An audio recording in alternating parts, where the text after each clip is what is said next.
बीच साड़ी हमार खिंचता मुदैया तने बता दो कहाँ बारे कन्हैया।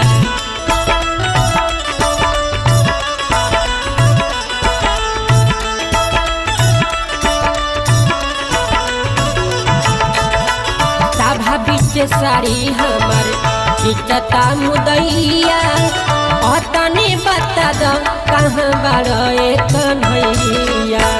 जल्दी से आओ ए मुरारी जी पपिया जसेर भइल बा।